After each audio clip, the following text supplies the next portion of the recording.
বন্ধুরা আজকের রেসিপি গোলাপ জামুন। আর এটা কিসের তৈরি বলো তো?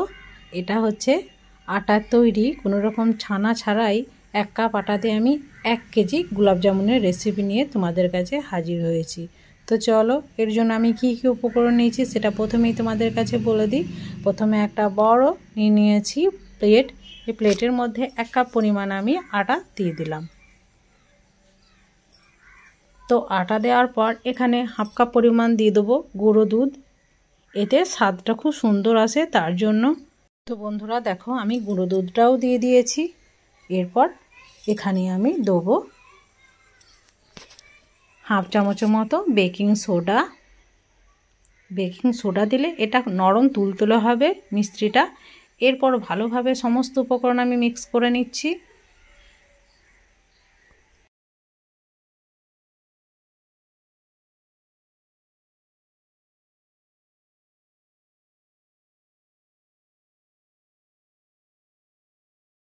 তো বন্ধুরা দেখো, আমার ভালোভাবে মিক্স করা হয়ে গেছে। এরপর হাতে করে ভালোভাবে আমি মিক্স করছি।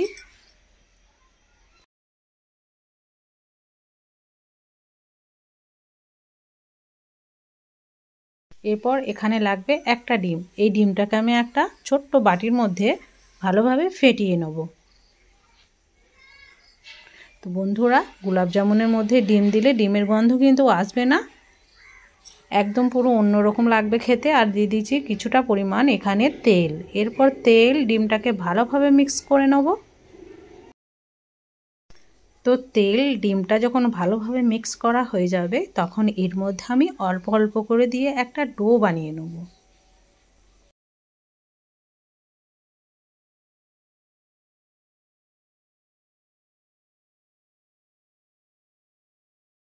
তো বন্ধুরা সমস্তটাই আমি দিয়ে দিয়েছি। দিয়ে দেওয়ার পর ভালোভাবে ডিমটাকে আটার সাথে মেখে নিতে হবে। তো হাতে করে মাখলে খুব সুন্দর হয়, তার জন্য আমি হাতে করে মেখেছি।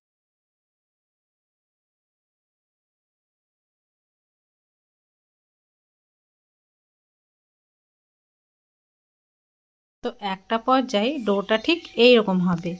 তো ডো আমার রেডি হয়ে গেছে। ভালোভাবে আবারও এটাকে মেখে নিতে হবে।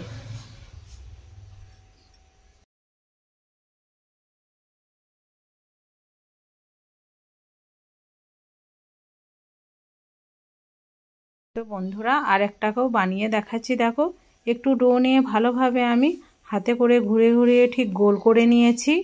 সেম প্রসেসে আর একটাকেও বানাচ্ছি। দেখো, ডো নেওয়ার পর হাতের সাহায্যে ভালো করে আমি গোল করে নিয়েছি। এর মধ্যে কোনো ফাটল থাকলে হবে না। তো সেমভাবে সবগুলোকেই আমি বানিয়ে নিয়েছি।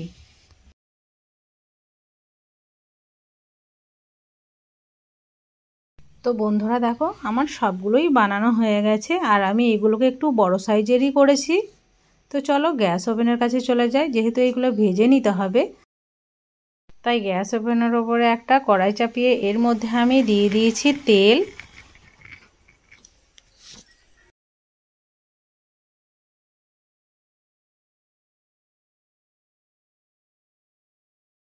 তেলটা যখন হাই ফ্লেমে গরম হয়ে যাবে তখন আমি এক এক করে এই মিষ্টিগুলোকে তেলের মধ্যে ছেড়ে দেবো।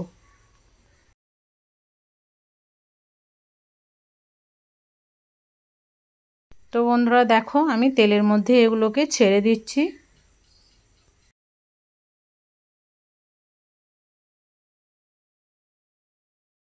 আর খুব সুন্দরভাবে তেলটা গরম হয়েছে, তার জন্য এটাকে ভালোভাবে ওলট পালট করে নিতে হবে একটু।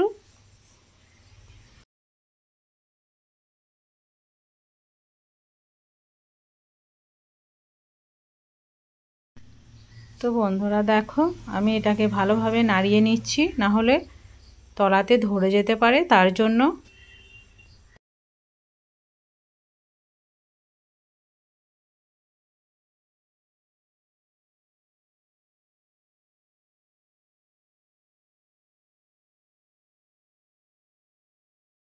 তো খুব সুন্দরভাবে নেড়ে চেড়ে নিচ্ছি। আর দেখো অনেকটাই কিন্তু ফুলে গেছে।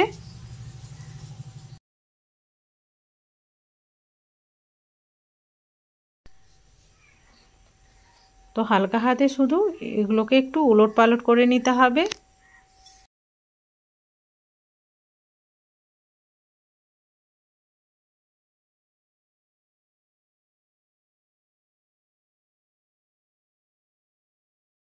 একটা পর্যায়ে বন্ধুরা এগুলো গোল্ডেন ব্রাউন হয়ে যাবে।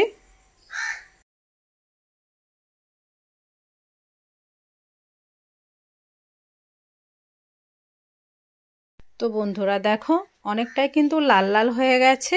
এরপর এগুলোকে তুলে নেওয়ার পালা।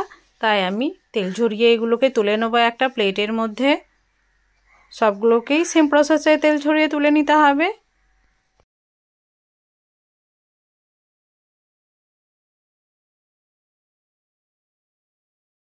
তো দেখো সবগুলোই আমার রেডি হয়ে গেছে। এরপর শিরা বানানোর পালা। তাই গ্যাস ওভেনে আর একটা কড়াই চাপিয়ে এর মধ্যে দিয়ে দেবো 1 কাপ পরিমাণ চিনি। আর চিনির মধ্যে দিয়ে দিয়েছি একটা এলাচকে ফাটিয়ে সাদার গন্ধের জন্য। এরপর 1 কাপ পরিমাণ জল এখানে আমি দিয়ে দেবো। তো প্রথমেই 1 কাপ দিয়েছি, তো আরও 1 কাপ পরিমাণ আমি এখানে দিয়ে দেবো। এই শিরাটা হবে পাতলা, এখানে কোনো তার থাকবে না। তো চিনিটাকে ভালোভাবে জলের মধ্যে আমি গুলিয়ে নেব।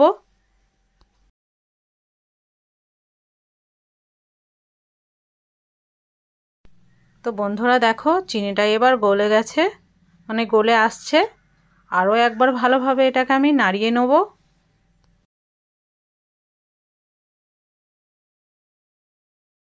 এরপর চিনিটা গলে গেছে, মিষ্টিগুলোকে এর মধ্যে দিয়ে কিছুক্ষণ আমি ফুটিয়ে নেব।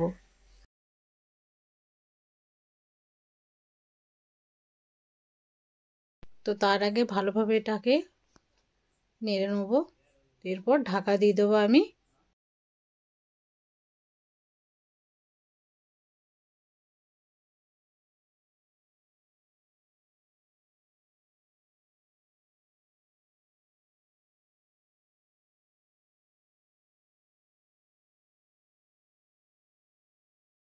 তো 10-15 মিনিট আমি এইভাবে ঢাকনা দিয়ে ঢাকা দিয়ে ফুটিয়েছিলাম। এরপর দেখো বন্ধুরা আমি ঠান্ডা করে নিয়েছি। এবার তোমাদেরকে সার্ভ করে দেখাবো।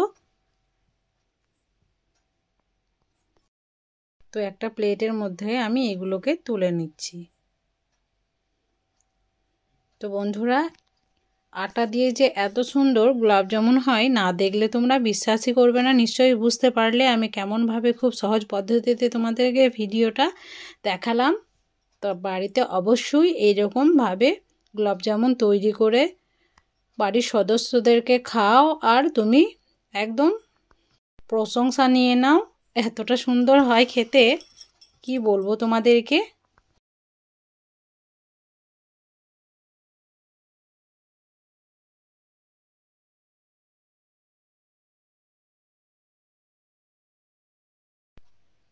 তো বন্ধুরা সবগুলোকেই আমি সাজিয়ে নিয়েছি একটা প্লেটের মধ্যে। এরপর তোমাদেরকে আমি একটা কেটে দেখাই।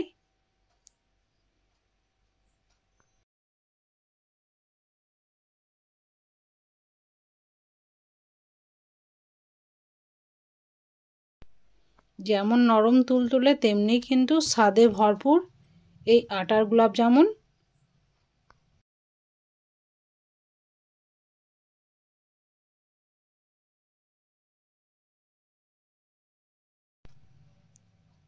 তো এইভাবে অবশ্যই বাড়িতে বানাবে আর আমাকে কমেন্টে জানাবে যে তোমাদেরও কেমন হয়েছিল।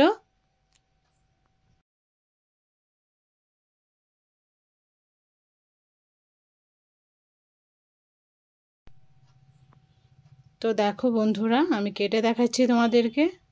নরম তুলতুলে রসালো স্পঞ্জি, খুবই সুন্দর হয়েছিল খেতে এগুলো। তো আজকের রেসিপিটা তোমাদেরকে কেমন লেগেছে সেটা অবশ্যই কমেন্টের মাধ্যমে জানাবে। তার আগে ভিডিওটাকে ফুল ওয়াচ করবে, চ্যানেলটাকে অতি অবশ্যই সাবস্ক্রাইব করবে।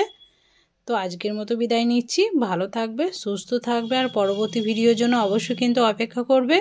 আর যারা নতুন আছো তারা চ্যানেলটাকে অতি অবশ্যই সাবস্ক্রাইব করে যাবে।